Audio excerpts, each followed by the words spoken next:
So a few months back we bought lovely SA-FO3, which we have here, part of the relatively new Specna Arms Flex series. Starting at £105 and finishing at £110. Flex series consists of 3 pews: the FO1, the FO2 and of course the FO3.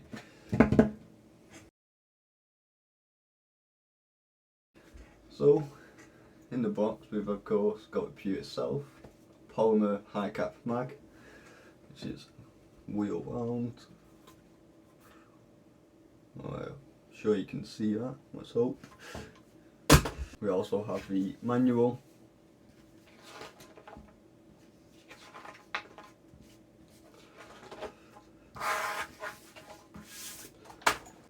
a cleaning rod, a poster / a catalogue, and to top it off, a few stickers. Oh yeah! See that there?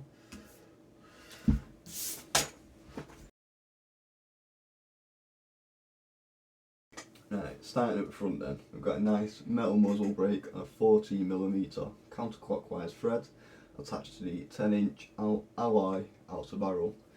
Then of course have the nylon fibre handguard, also standing at 10 inches, which in my opinion is the perfect in between for CQB and outdoor play. Onto the receiver then. Both the upper and lower are made from nylon fibre, which keeps the grip lightweight and yet still really durable, which we'll get into in a second. Now the controls are nothing special, with a nice firm fire selector giving off a positive click each time, ensuring it is where you want it to be. It's not just gonna excuse me, it's not just gonna float between semi and auto, you know. So moving to the mag release, with a nice small wall around the mag release just to make sure you don't accidentally hit the bitch. It's pretty standard on all M4s, AR-15s, you know, that style of rifle. Right, to the bolt release then. Well, mock bolt release should I say, because it serves no purpose other than to rattle about and make noise. We'll move on from that. Charging handle. On the charging handle we've got a slightly extended lever with some fairly large serrations on it. It really grips your gloves. Not that you'll be using it anyway. But yeah, to the grip. Alrighty then, to the grip. I'll say no more. Alrighty then, to the rear. And well, she's thick. We've got a classic beloved crane stock. It's comfortable and effective with space for a plethora of batteries. However,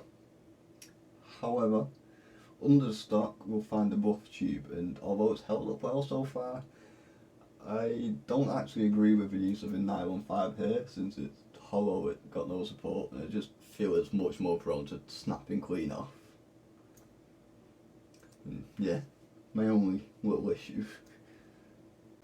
Overall, the build quality of this tube really surprised me, like especially for the price. As you can see, both the receiver and handguard are a little scratched up, however there's no serious damage done. And in terms of wobble, well, there is none. Besides some slight movement in the rear, it's as solid as it gets. Ow.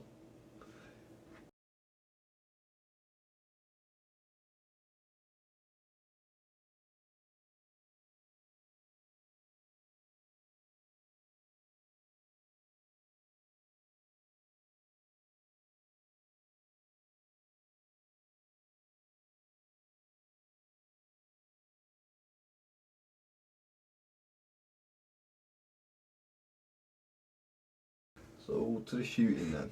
Initially I didn't actually set the hop up properly, yet I was still effectively engaging people to 60 metres away using .25s at around 300 FPS. Not having the hop up properly set just meant, you know, I had to adjust my aim vertically, like a tiny bit. But after setting the hop up properly, I was beaming dudes at 60 metres and effectively engaging people at 70 metres, which I must just say seems straight up outrageous, you know.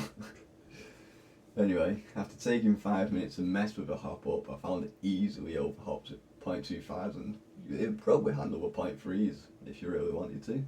However, I'd suggest using 0.28s for outdoor play, as they seem to give the best range while still maintaining enough FPS to actually carry the BB. Now then, grouping. It's nothing special, it's consistent and shouldn't be an issue unless your target's paper thin. So ROF, the rate of fire is also nothing special with an approximate 6 RPS on an 8.6 volt nymph battery. Now I've seen and had mixed responses on whether or not a 7.4 LiPo can actually be used on a riff without a MOSFET or ETU. Some say yes, some say no. So I'd suggest sticking to a nymph battery just to be safe. I believe a 9.6 volt nymph battery will give similar performance to a 7.4 LiPo. So yeah, if you want a higher ROF, just go with a higher voltage nymph battery. I only say that because you might be a new player looking for your first view, and if you are, a LiPo will burn out your trigger contacts after just a couple of weeks or months. I'm not actually too sure, but if you're a more experienced player, I'd appreciate if you could correct me on anything I got wrong. Thank you. Right, so back to it. With a relatively good trigger response alongside a short trigger pull, which is what's truly amazing. Improper trigger pulls alongside feathering too fast can lead to the riff to cease firing. A simple switch of a fire selector allows you to keep on pewing now.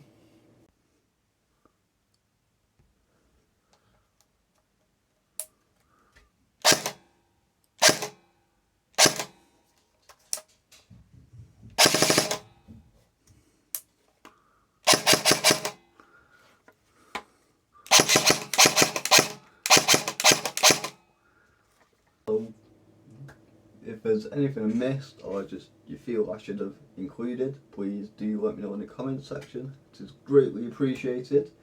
But yeah, that does it for today.